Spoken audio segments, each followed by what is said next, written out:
This man was one of the DEA's most famous and powerful agents, Darnell Garcia. He was known for his precision and his ability to take down the most dangerous drug cartel operating across the United States and Mexico. He was trusted to protect the public, a man who wore his badge with pride. But what no one knew was that Garcia had a dark secret. For years, while he was hunting down drug lords, Garcia was quietly stealing millions in cash and cocaine from the very criminals he was supposed to bring to justice. And it didn't stop there. Garcia built an empire of his own. He started reselling the very drugs he was seizing. What no one saw coming was that this agent had transformed into a kingpin, using his position to stay one step ahead of everyone. So who is this man? And how did a man sworn to uphold the law become its greatest enemy? What led him to betray everything he once stood for? This is the story of the DEA agent who fooled everyone. The man who built an empire of greed and deception from within. Long before Darnell's name became synonymous with corruption, the millions of dollars, and the international manhunt, he was something else entirely. A respected officer, a man who seemed destined for greatness in law enforcement. Garcia's story didn't start with crime. It started with promise. Born and raised in New York City, Garcia's early life was defined by discipline. He served 3 years in the Army during the Vietnam War, a period that shaped his sense of duty and ambition. When he left the military, Garcia moved to Los Angeles, where he began a new chapter of his life. It was a city of opportunity, and for someone like Garcia, it was the perfect place to build a career. But it wasn't just the badge that made Garcia stand out. He had another talent, one that would take him from the streets of Los Angeles to the world of martial arts and even Hollywood. Under the mentorship of the legendary Chuck Norris, Garcia didn't just train in martial arts. He excelled. He became a champion, competing in tournaments and eventually winning titles in the martial arts circuit. His reputation was growing, not just as an athlete, but as someone with an unmatched drive. By the early 70s, Garcia's name was well known in martial arts circles, and his competitive success led to something few could have predicted. Due to this success, Hollywood came calling. In 1973, Garcia landed a role in Bruce Lee's Enter the Dragon, one of the most iconic martial arts films of all time. But even as Garcia flirted with stardom, his true ambition lay elsewhere. His calling wasn't the silver screen, it was law enforcement. After his brief stint in Hollywood, Garcia joined the LAPD, bringing with him the discipline and confidence that had carried him through both the military and martial arts. His background made him an exceptional cop, and it didn't take long for him to make a name for himself on the force. Garcia's rise was quick. His skills in handling tough situations, his ability to navigate the dangerous streets of Los Angeles, and his unwavering confidence set him apart. He was charismatic, street-smart, and ambitious. It wasn't long before his talents caught the attention of the Drug Enforcement Administration, the DEA. In 1978, Garcia made the jump to the DEA, an elite force at the heart of America's war on drugs. It was a prestigious position, one that offered more responsibility and the opportunity to make a real difference. For Garcia, it was everything he had worked for. With his experience, his charm, and his reputation for getting results, he was seen as a rising star within the agency. He had earned the trust of his colleagues and superiors alike. And by the late 1970s, Darnell Garcia had everything most agents aspired to: respect, a steady career, and the authority of a DEA badge. But as the years passed, the reality of the job began to weigh on him. The long hours, the daily risks, and the constant pressure of battling drug cartels in Los Angeles began to feel like a thankless task. Garcia was good at his job, perhaps one of the best. But the salary never reflected that. He was putting his life on the line every day, watching as drug lords and traffickers lived in luxury while he could barely make ends meet. And in Los Angeles, where wealth was on full display, Garcia couldn't ignore the disparity. The city was a landscape of extremes. In one part, sprawling estates and luxury cars. In another, drug dens and crumbling buildings. Garcia spent most of his time in the latter. He would see the wealth on his way to work and then face the harsh reality of the drug world. The difference was stark, with one question in his mind. Why did those who poisoned the streets with drugs seem to live so comfortably while good men like him struggled? It wasn't just the injustice that bothered him. It was the money. Millions of dollars were seized in DEA operations, stacks of cash piled high, confiscated from drug dealers who seemed to have an endless supply. And all of it went into evidence lockers or was forfeited to the government. But every now and then, Garcia noticed something. The money wasn't always accounted for. Sometimes nobody checked. The system wasn't perfect. It was flawed, and that flaw opened the door for temptation. It started small. A single bust, a raid in South Central Los Angeles. There was chaos, and in the aftermath, Garcia found himself alone with a bag of seized cash. No one was watching. No one would notice if a few bills went missing. In that moment, he made a choice that would change the course of his life. He pocketed a couple $100s, convincing himself that it was just repayment for the risks he took every day. But what seemed harmless at first quickly became something else. A few $100s turned into 1,000. One time turned into several. Garcia justified it every step of the way. He wasn't stealing from innocent people. He was taking from criminals, drug dealers, men who didn't deserve the money in the first place. And besides, he reasoned, he deserved it more than anyone. With each raid, Garcia found new opportunities. His role gave him access to millions in cash, and soon, skimming from drug busts became a routine part of his job. He started to view the money not as evidence, but as a resource, one that could be quietly exploited without anyone noticing. In his mind, it wasn't even wrong anymore. The system was corrupt. The city was corrupt, and he was just taking his share. The more he got away with it, the more emboldened he became. But that was just the beginning. For Darnell Garcia, this was only the first step down a much darker path. What started as small-time skimming quickly grew into something far more dangerous. For Darnell Garcia, taking cash from drug busts was no longer enough. He saw the bigger picture. The vast amounts of drugs seized in these operations were worth far more than the money left behind. And with the right plan, those drugs could be turned into millions. He wasn't going to do it alone. Garcia brought two trusted colleagues into his scheme, fellow DEA agents Ed Williams and Brian Hartford, men who, like Garcia, had seen the same temptations, the same opportunities. Together, they formed a tight circle bound by greed and secrecy. With their badges, they had the perfect cover. They were the law, and the law wasn't supposed to be questioned. It started during raids. Garcia, Williams, and Hartford would target operations where large quantities of drugs were being seized. Cocaine, in particular, was plentiful, and after every bust, they'd take a portion for themselves. They knew the system well, better than anyone. And with their experience, it wasn't hard to hide the theft. They developed a simple method. Take the cocaine, replace it with baking soda, and leave just enough real product behind so the DEA tests would never detect the switch. It was a foolproof plan. Every test came back clean, and every report was filed without suspicion. To their colleagues and superiors, Garcia and his team were still just DEA agents doing their jobs. But in reality, they were siphoning off thousands of dollars worth of cocaine in plain sight. The temptation had evolved into something much bigger.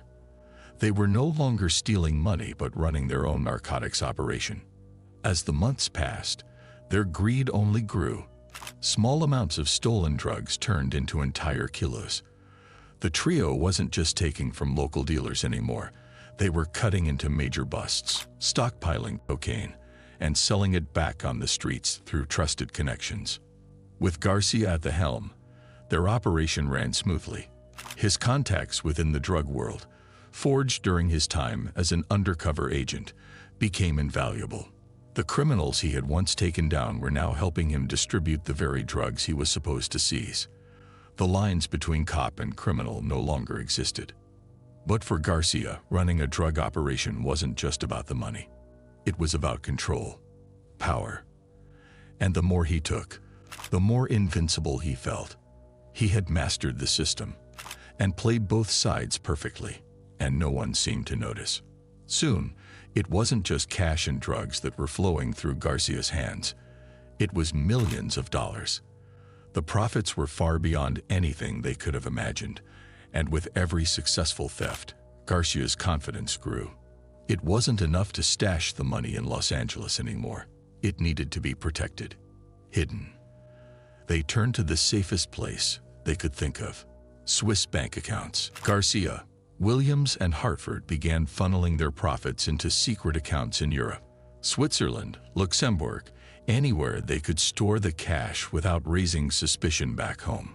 The money was laundered and moved across borders, beyond the reach of the DEA, the FBI, and anyone else who might come looking. From a few $100s skimmed off the top, Garcia now had millions spread across multiple countries. The operation had transformed into something far larger than he ever anticipated. He wasn't just a law enforcement officer anymore.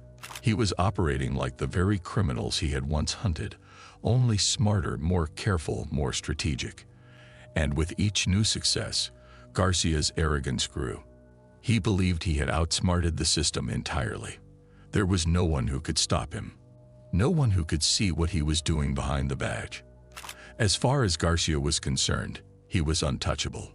For a while, Darnell Garcia's operation ran like clockwork.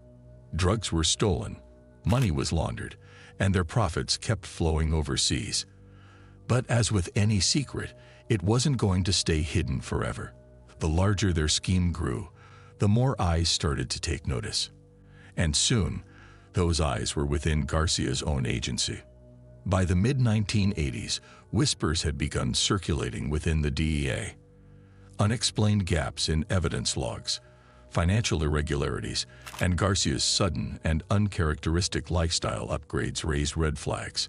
Investigators within the agency began to suspect that something wasn't right. And so, quietly, they launched an internal probe into Garcia and his team. At first, there wasn't much to go on. Garcia knew the system better than anyone, and he was careful. Every dollar, every gram of cocaine stolen was expertly covered up. Polygraph tests were administered to several agents, including Garcia, but he refused to take one, citing his rights and brushing off any allegations as personal attacks. He knew how the DEA operated. He had built his career catching criminals who tried to outsmart the law, and now he used that knowledge to protect himself. Garcia was always one step ahead. He knew where the DEA would look, what records they would scrutinize, and he had already taken precautions to ensure they found nothing. But suspicion is a powerful thing. Once the seed of doubt had been planted, the investigation deepened. Agents began monitoring Garcia's bank accounts, following his transactions, watching his every move. They couldn't catch him outright, but cracks were starting to appear in his carefully constructed facade. Then came the break they needed. In 1986, 2 local drug dealers were arrested by the Los Angeles County Sheriff's Department. It was a routine bust, nothing out of the ordinary. Until the dealers started talking. Under interrogation, they revealed that their drug supply came from a surprising source: inside law enforcement. Specifically, a man named Brian Hartford, one of Garcia's closest partners. The DEA now had something solid. They knew who Hartford was, and they knew he was working with Garcia. The information from the dealers led them straight to the heart of the operation. Surveillance was ramped up. Garcia, Hartford, and Williams were now being watched around the clock. Every phone call, every meeting, every trip they took was recorded and analyzed. And it was then, with the DEA closing in, that Garcia's house of cards began to wobble. What had started as a seemingly flawless criminal enterprise was now under intense scrutiny. The very agency he had outsmarted for years was tightening the noose. Every move was now being tracked, and Garcia knew he couldn't afford a single mistake. The DEA's investigation was uncovering more and more evidence. Financial records that didn't add up, surveillance footage linking Garcia to known drug traffickers, and eventually, direct ties to the narcotics they had been stealing. Garcia's arrogance had shielded him for a long time, but now it was working against him. He believed he was too clever to get caught, that his knowledge of the system would always protect him. But in reality, it was only a matter of time before the walls closed in. By November 1988, the DEA was ready to make its move. After months of surveillance and mounting evidence, the time had come to arrest Darnell Garcia. Every piece was in place, but Garcia, always one step ahead, wasn't going to go down that easily. Just hours before the DEA was set to strike, Garcia received a call. It wasn't from one of his partners or an accomplice. It was from someone on the inside. His girlfriend, who worked at the LA County Courthouse, had seen the arrest warrants. She knew what was coming. With a quick phone call, Garcia's world changed. He didn't have much time, but it was enough. Enough to vanish. Garcia didn't panic. He was too seasoned for that. He had planned for this possibility. After all, he had been living a double life for years. The moment he hung up the phone, he put his plan into action. Within hours, he had left Los Angeles behind, leaving the DEA empty-handed. When agents stormed his house, all they found were traces of the life he had once lived. Photos of Garcia with fast cars, exotic vacations, and the lifestyle his criminal enterprise had afforded him. But the man himself, he was gone. For the DEA, it was a moment of frustration. They had spent years building a case against Garcia, and in the blink of an eye, he had slipped through their fingers. But the hunt was only beginning. For months, Darnell Garcia disappeared into the shadows. But he wasn't hiding in some remote corner of the world. Instead, he took his operation international, relying on the elaborate network of bank accounts he had set up in Europe, Switzerland, Luxembourg. Garcia knew these places well. It was where he had stashed millions of dollars in drug money. And now, those hidden funds were his lifeline. But Garcia wasn't going to lie low forever. He still had millions to his name, and the thrill of the chase didn't seem to faze him. He moved with calculated precision, using fake identities and carefully chosen travel routes. His money kept him off the radar, and for a while, it seemed like Garcia had escaped for good. For the next 7 months, Garcia lived as a fugitive. He traveled through Europe, always staying one step ahead of law enforcement. The DEA, working with Interpol, tracked his movements but struggled to pin him down. But as clever as Garcia was, his greed was always his downfall. In June 1989, Garcia made a mistake.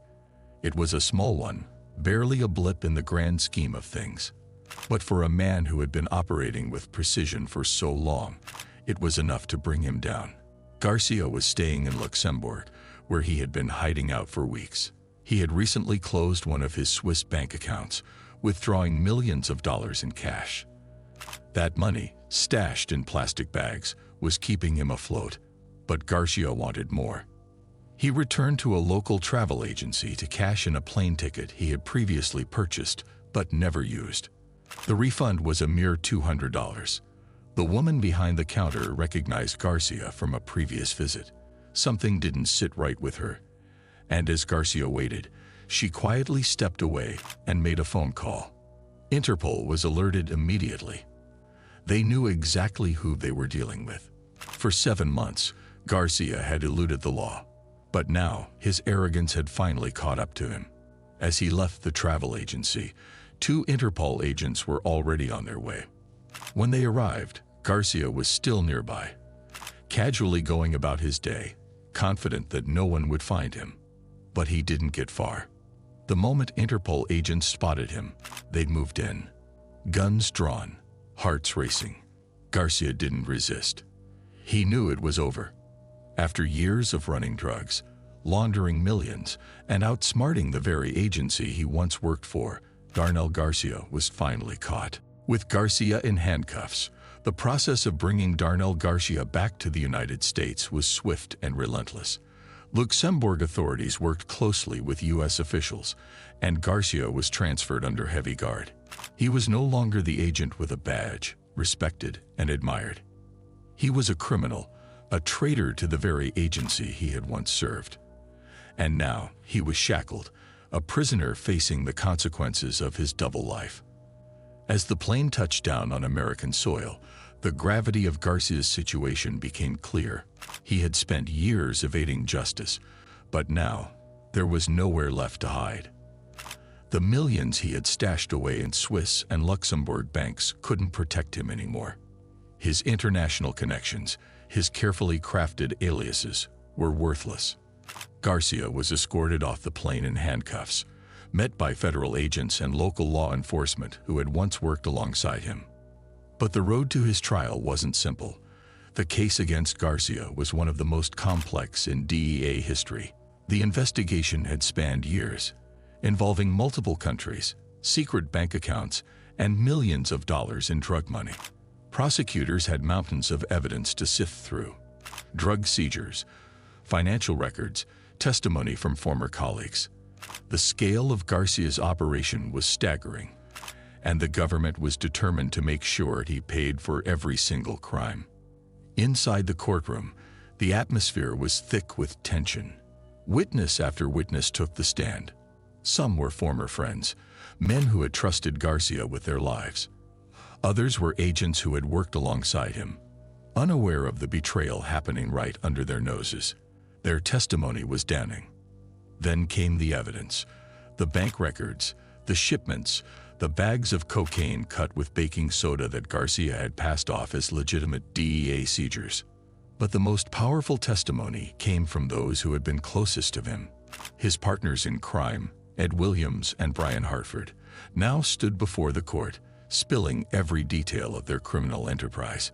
In exchange for reduced sentences, they laid out the entire operation: how they had stolen drugs, laundered money through Europe, and sold back the cocaine they had seized. They left no stone unturned, exposing the depth of Garcia's corruption. The trial dragged on for months, with every new detail further tarnishing Garcia's legacy. The man who had once been seen as a hero was now a symbol of betrayal, and by the end, there was no doubt about the verdict. In April of 1991, the jury delivered their decision. Darnell Garcia was found guilty on all counts: drug trafficking, conspiracy, money laundering. The sentence was severe: 80 years in federal prison, a $1.6 million fine, and the complete forfeiture of the wealth he had accumulated through his crimes. For Garcia, it was the ultimate downfall. The millions he had hidden away, the life of luxury he had built, it was all gone. He had spent years believing he was untouchable, but now he was just another inmate, lost in the system he had once served. His reputation was destroyed, and his empire was dismantled. Darnell Garcia, the man who had been a star DEA agent, had finally been brought to justice.